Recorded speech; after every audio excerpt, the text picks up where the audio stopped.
stil of weer eens vleg. Maar het moeske, hij gaat berecht. Wist ik even net wat ik zeg. De doen een beer op Skiermoen zeg. Beer boeloe, boeloe de beer.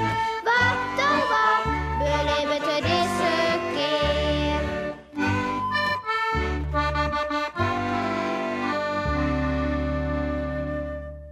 Op avontuur. Zeerst al wat ik zeer juster. En roem daar op het boskpaad, vlak naast bij Boeloe, die het neer in de gaten heer. Een blauwe olifant.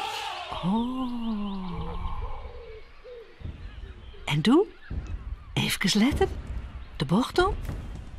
Een groene draak, stippend en een gele snuit. Help, dit is zo goed. De gevaarlijke beesten. Help! Roept Sipke loet, maar bij Boeloe jet het net. En, wat snoren ze? Het gaat heel dit maler. Miauw, waarom kom ik nog nooit? Er is een mooie knappe lieuwtje of zo.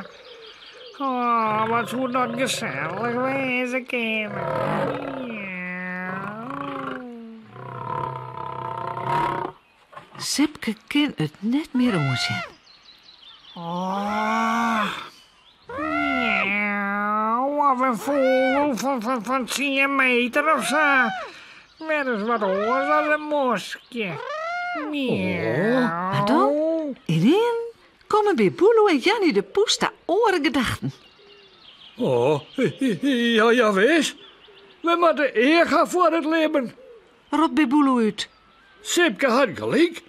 Het gaat net om blauwe olifanten en draken met stippen en een gele snuit. Nee, neem nou een kroebelhensje of zo. Zo, daar zit krijgt in. Wat een aardig beestje. Vies ik net Jannie? Miauw, ja. Maar wat zei je nou van het lekkere moskje? Is geen plaatsje? Oh, als ik die nou eens pakte. Dat is pas een avontuur bij Boel. Miauw. Oh ja, Jannie. En daar kroept nog een slakje. Goh, dit zal ik ons Sipke vertellen. Die had eens neer erg van zulke dingen. Hij rent naar Sipke, die krekt wel wat bekaam is van een skrik. Goh, he. Ha, Sipke. Ik zei krijgje, Jannie, hè. Dat stoor eens neer echt eergast van de liedse avontuurtjes in het leven. Sipke zei het niet. En dat is misschien ik maar het allerbeste. Denkst ik net? Miauw, en wat die boer nog een keer. Ach, Pieter is eens dags wel de allerliefste. Miauw.